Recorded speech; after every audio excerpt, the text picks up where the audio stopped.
ග්‍යුම්මතීතක නොබේසිනා ඇසේනවාමෙදා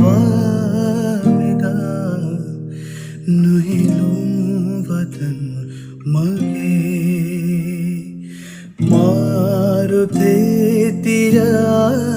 නොනැති භාවයක ආයාචනා නොවේනු. Welcome to my YouTube channel. අද vlog එක පටන් ගන්නේ ජපානයේ වෙලාවෙන් පාන්දර 2යි කාලෙට. ඔයාලා thumbnail එකේ දැක්කා වගේම අපි අද යන්නේ කමකුරා වලට. අපිට පැය 3ක වගේ drive එකක් තමයි තියෙන්නේ. vlog එක පටන් ගනිද්දිම කියන්න ඕනේ මේක දවස් 2ක trip එකක් නිසා අපි මේ වීඩියෝ එක ගොඩාක් දිග වෙන නිසා කොටස් 3කට අරගෙන එන්න තීරණය කළා. ඉතින් මේ තමයි day 1 එක කමකුරාවල තියෙන කොතකුයින් ටෙම්පල් එකට යන ගමන. අලුත් වීඩියෝස් බලන්න මාව subscribe කරලා තියාගන්න කියලා හැමෝගෙම ඉල්ලනවා. දිගටම වීඩියෝ එකත් එක්ක රැඳිලා ඉන්න.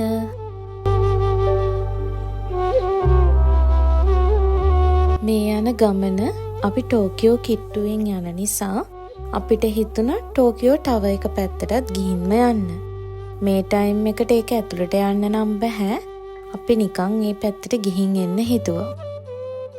අපි ඉක්මනටම මෙතන වීඩියෝ එකක් ඔයාලට අරන් එන්නම්.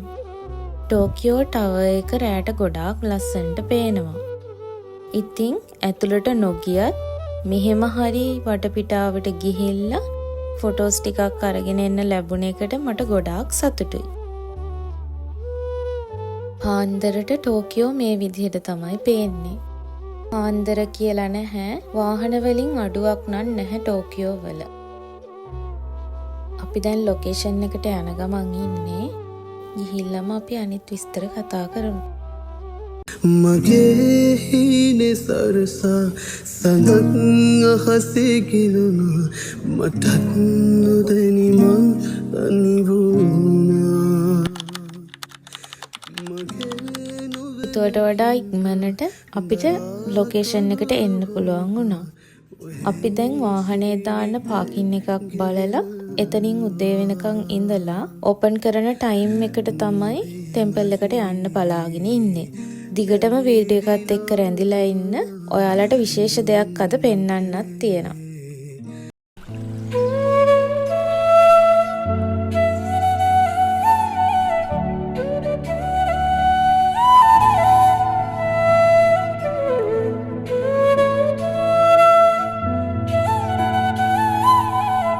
අපි උදෙන්ම මේ තැනට ආපු නිසා තාම සෙනග ගොඩක් නැහැ. ඒ නිසා අපිට ලස්සනට වීඩියෝස් ගන්න පුළුවන් වුණා. මේ කමකුරා නගරය කියන්නේ අවුරුදු 1200කට වඩා පැරණි බෞද්ධ සිද්ධස්ථාන ගණනාවක් පිහිටලා තියෙන තැනක්. ඒ සිද්ධස්ථාන අතරින් අද අපි ඇවිත් ඉන්නේ කමකුරාවල තියෙන කොතකුයින් පන්සල් භූමියටයි.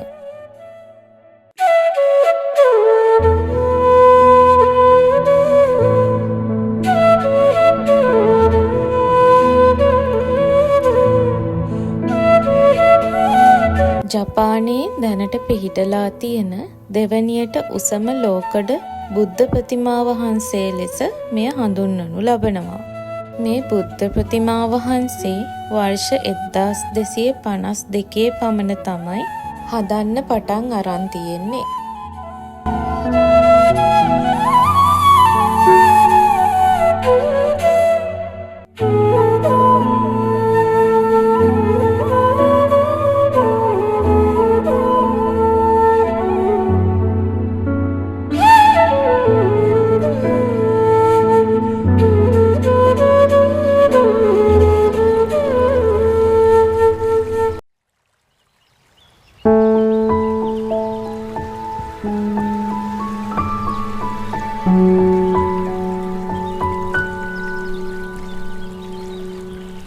මේ වටපිටාව හරිම නිස්කලංකයි වගේම හරිම ලස්සනයි. ගොඩාක් වෙලා මේ තැනට වෙලා ඉන්න තරම් ආස හිතෙනවා.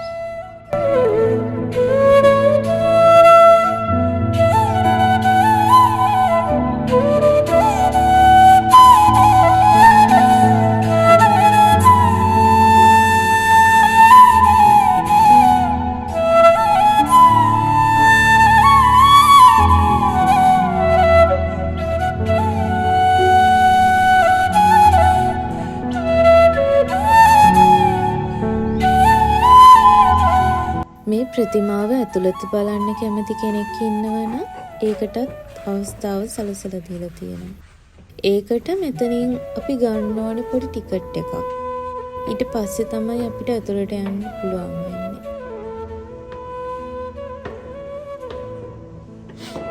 ප්‍රතිමාව ඇතුළත මේ විදිහට තමයි අපිට දකින්න ලැබෙන්නේ.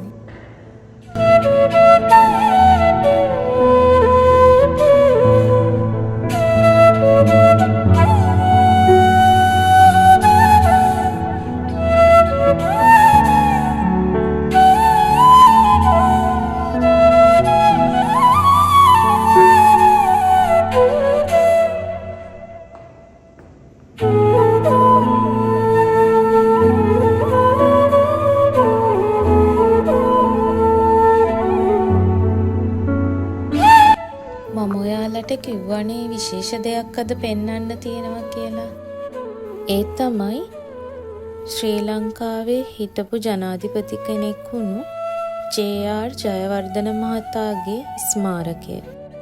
මෙම ස්මාරකය ඉදිකරන්න හේතුව තමයි දෙවන ලෝක සංග්‍රාමයට පස්සේ ජපානයට විවිධ රටවල් රාශියකින් ආර්ථික සම්බාධක පැමිණවීමට කටයුතු කරලා තියෙනවා.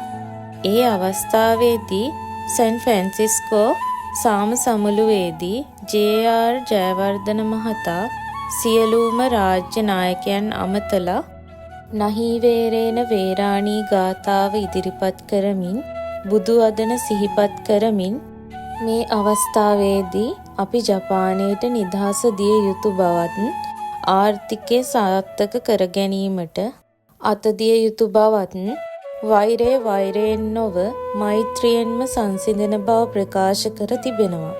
එම ප්‍රකාශයට ගරු කිරීමක් වශයෙන් ලෝක ජාතීන් තීරණය කරනවා ජපානයට නිදහස ලබා දෙන්න. මේ වන විට ජපානයේ නිදහස් භුක්ති විඳින්නේ ජේ.ආර්. ජයවර්ධන මහතා මුල් වූ නිසායි. ඔවුන් එය අමතක නොකළ නිසා මෙවැනි පෞරාණික පන්සල් භූමියක එතුමාගේ ස්මාරකයක් ඉදිකරලා ජපන් ජාතිකයන් ඔවුන්ගේ කෘතවේදීතාවය පුද කරලා තියෙනවා. මේ වගේ රටක මේ වගේ පිළිරුවක් දකින්න ලැබුණ එකත් මගේ හිතට හරිම සතුටක්.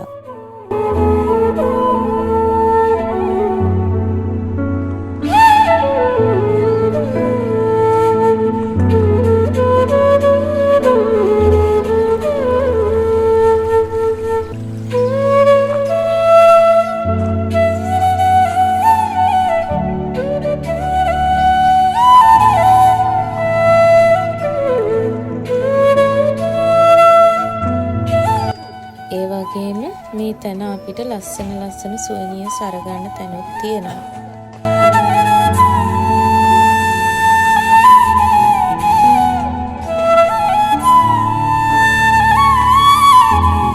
එතන මේ වගේ බුද්ධ රූපයේ සහිත කේක් වර්ග, බුදු රූපයේ හැඩයට හදපු බිස්කට් වර්ග වගේ විවිධ කෑම ಜಾති අපිට සල්ලි දීලා අරගන්න හැකියාවක් තියෙනවා. අපේ හිතේ බුදුන් කෙරෙහි තියෙන ශ්‍රද්ධාව නිසා අපිට මේ දේවල් ආහාරයට ගන්න නම් හිත හදාගන්න හැකියාවක් නැහැ. ඉතින් මේ ඩේ 1 එකේ අපේ ෆස්ට් ලොකේෂන් එක. දැන් අපි යන්න හදන්නේ ඊළඟ ලොකේෂන් එකට. අපේ මේ ගමනේදී අපිට කමකුරාවල තියෙන හැම තැනකටම නම් යන්න හැකියාවක් නැහැ. අපි තෝරගත්ත තැන් කිහිපයකට විතරයි යන්න හැකියාවක් තියෙන්නේ. ඉතින් අපේ ඩේ 1 එකේ සෙකන්ඩ් වීඩියෝ එකත් එක්ක අනිවාර්යෙන් එකතු වෙන්න කියලා ආරාධනා කරනවා.